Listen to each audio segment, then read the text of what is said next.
Assalamualaikum warahmatullahi wabarakatuh.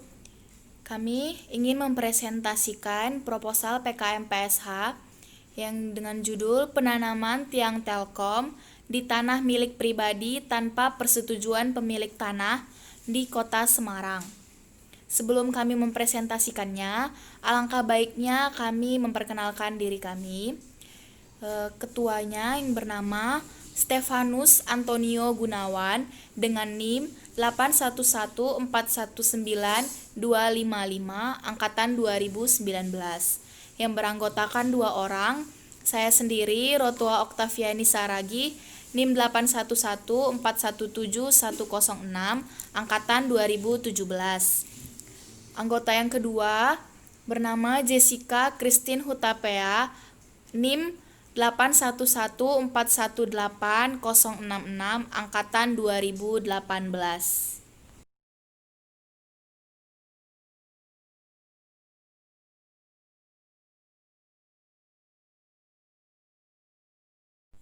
Latar belakangnya yaitu telekomunikasi adalah setiap pemancaran, pengiriman, dan atau penerimaan dari setiap informasi dalam bentuk tanda-tanda, isyarat, tulisan, gambar, suara, dan bunyi melalui sistem kawat, optik, radio, atau sistem elektromagnetik lainnya.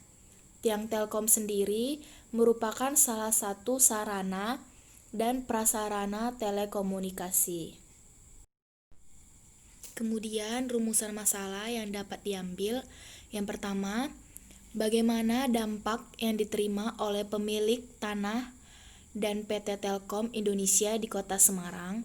Yang kedua, apakah warga yang dirugikan atas penanaman tiang Telkom tanpa persetujuan dalam melakukan upaya hukum. Selanjutnya yaitu tujuan penelitian. Tujuan penelitian yang pertama yaitu untuk mengetahui kerugian yang didapat oleh pihak pemilik tanah dan tanggung jawab yang dilakukan oleh PT Telkom Indonesia. Tujuan penelitian yang kedua yaitu untuk memberikan pengetahuan kepada masyarakat hal yang dapat dilakukan oleh pemilik tanah jika dirugikan. Selanjutnya luarannya. Yang pertama yaitu menghasilkan artikel yang diterbitkan secara lokal maupun nasional. Yang kedua, diterbitkan menjadi pedoman penyelesaian masalah dalam masyarakat. Manfaat penelitian yang pertama sebagai manfaat teoritis yaitu untuk memberikan pengetahuan mengenai penyelesaian hukum telekomunikasi. Manfaat kedua yaitu manfaat praktis untuk membantu pemerintah dalam menangani masalah telekomunikasi antara pemerintah dan masyarakat. Manfaat yang ketiga yaitu bagi masyarakat Indonesia, yaitu untuk memahami secara jelas rangka penyelesaian dan peraturan yang terdapat pada hukum telekomunikasi. Berdasarkan yang pertama landasan konseptual, yaitu yang pertama pengertian telekomunikasi. Telekomunikasi adalah setiap pemancaran, pengiriman, dan atau penerimaan dari setiap informasi dalam bentuk tanda-tanda, isyarat, tulisan, gambar, suara, dan bunyi yang melalui sistem kawat, optik, radio, atau sistem elektromagnetik lainnya. Itu berdasarkan Undang-Undang RI nomor 36 tahun 1999 tentang telekomunikasi. Yang kedua yaitu sarana dan prasarana telekomunikasi. Menurut Peraturan Pemerintah nomor 37 tahun 1991 pasal 1 ayat 5, sarana dan prasarana telekomunikasi dapat berupa sarana penunjang telekomunikasi yang antara lain berupa gedung, pembangkit tenaga listrik, menara antena, tiang telepon, dan sebagainya.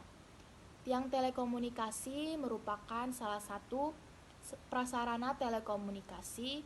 Pemasangan tiang telekomunikasi merupakan bagian dari kegiatan pembangunan yang dibuat oleh pemerintah ataupun swasta.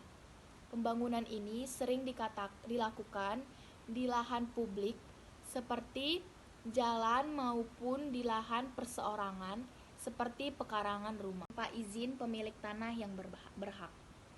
Di dalam pasal 2 Undang-Undang Nomor 51 PRP tahun 1960 tentang larangan pemakaian tanah tanpa izin yang berhak atau kuasanya jelas ditegaskan bahwasanya orang memakai tanah tanpa izin yang berhak atau kuasanya yang sah bagi pelanggarnya pasal 6 Undang-Undang Nomor 51 PRP tahun 1960 mengatur sanksi hukum.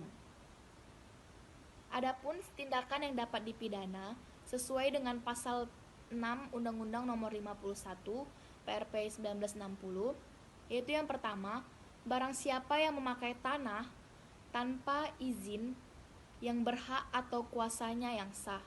Yang kedua, barang siapa yang mengganggu pihak yang berhak atau kuasanya yang sah dalam menggunakan suatu bidang tanah.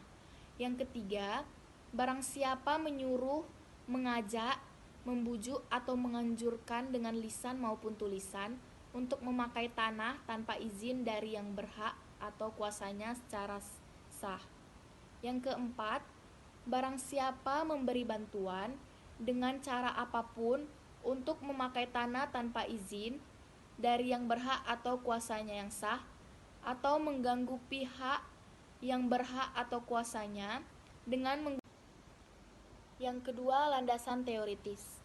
Poin pertama yaitu telekomunikasi di dalam masyarakat sebagai sarana dan prasarana PT Telkom dalam masyarakat perumahan dan permukiman. Tiang Telkom sebagai bagian dari jaringan telekomunikasi yang merupakan salah satu utilitas umum di kawasan perumahan dan permukiman. Prasarana, sarana, dan utilitas dikenal sebagai istilah fasilitas sosial dan fasilitas umum. Yang kedua, penanaman tiang PT Telkom di tanah pribadi tanpa perizinan. Berdasarkan pasal 13 Undang-Undang Nomor 36 Tahun 1999, penyelenggara telekomunikasi dapat memanfaatkan atau melintasi tanah dan atau bangunan milik perseorangan untuk tujuan pembangunan, pengoperasian, atau pemeliharaan jaringan telekomunikasi setelah terdapat persetujuan di antara para pihak. Dari pernyataan ini dapat disimpulkan bahwa melakukan penanaman tiang Telkom di tanah milik pribadi harus memiliki persetujuan atau perizinan dari pemilik tanah. Yang ketiga, dampak kepada masyarakat. Penanaman tiang Telkom seharusnya dilakukan setelah mendapat perizinan, akan tetapi ada pihak-pihak yang melakukan penanaman tiang Telkom di tanah perseorangan tanpa perizinan yang menimbulkan dampak kepada masyarakat. Masyarakat yang ditanami tiang Telkom tanpa izin merasa sangat dirugikan dan merasa adanya ketidakadilan karena rakyat tersebut sudah meminta penyelesaian akan tetapi sama sekali dihiraukan. Yang keempat, upaya hukum yang dapat dilakukan oleh masyarakat. Yang pertama yaitu Peraturan Daerah Kota Semarang terkait masalah pemasangan tiang tanpa izin di atas tanah milik perseorangan. Yang kedua, hukum agraria dalam masalah pemasangan tiang tanpa izin di tanah milik perseorangan.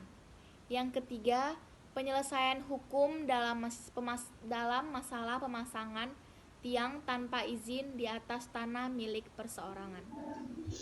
Saya Stefanus Antonio ingin menjelaskan tentang metode penelitian. Pendekatan penelitian yang kita gunakan di sini adalah penelitian kualitatif. Penelitian kualitatif adalah penelitian yang bermaksud untuk memahami fenomena yang tentang apa yang dialami oleh subjek penelitian dan menghasilkan penelitian deskriptif. Dengan metode ini, dapat diketahui apa saja dampak yang diterima oleh pihak pemilik tanah dan apa saja yang dirugikan atas penanaman tiang Telkom tersebut.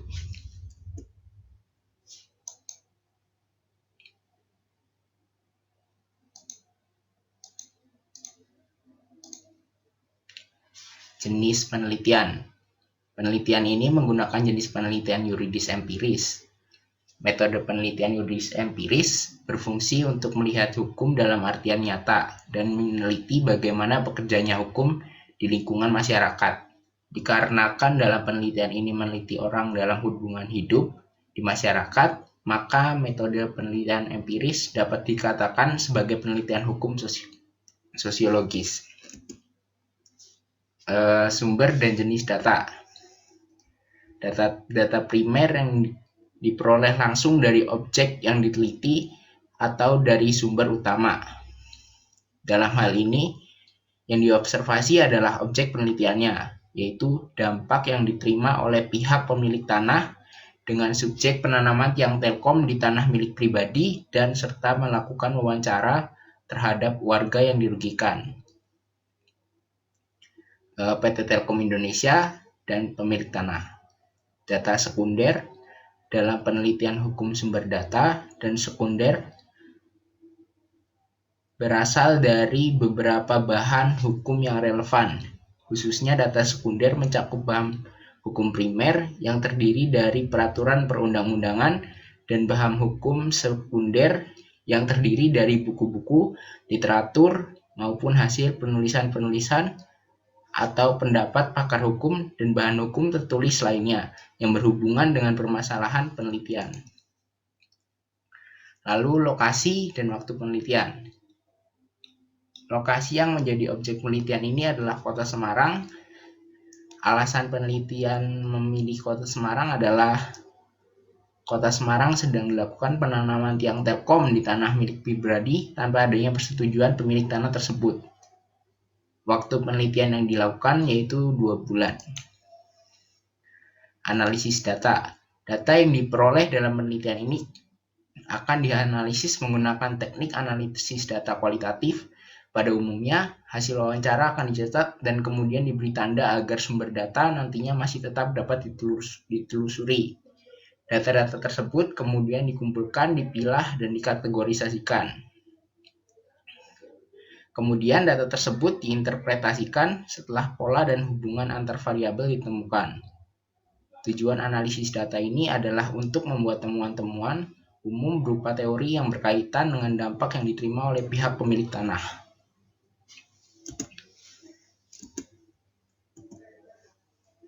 Anggaran biaya dan jadwal kegiatan. Nomor 1, peralatan penunjang. Biayanya 2.300.000. Bahan habis pakai 600.000, perjalanan 1 juta, lain-lain 900.000. Jumlahnya 4.800.000. Jadwal kegiatan.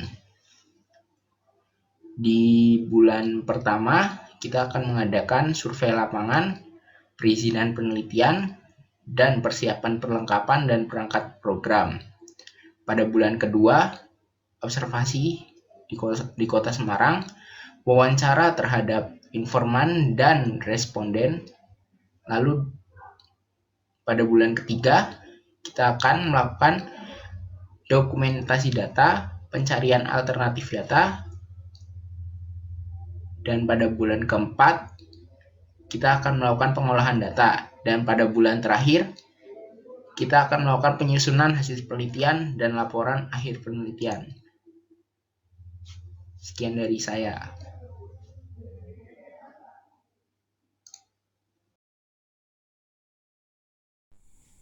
Demikian hasil pemaparan dari kelompok kami. Mohon maaf jika ada salah kata dan perbuatan. Terima kasih.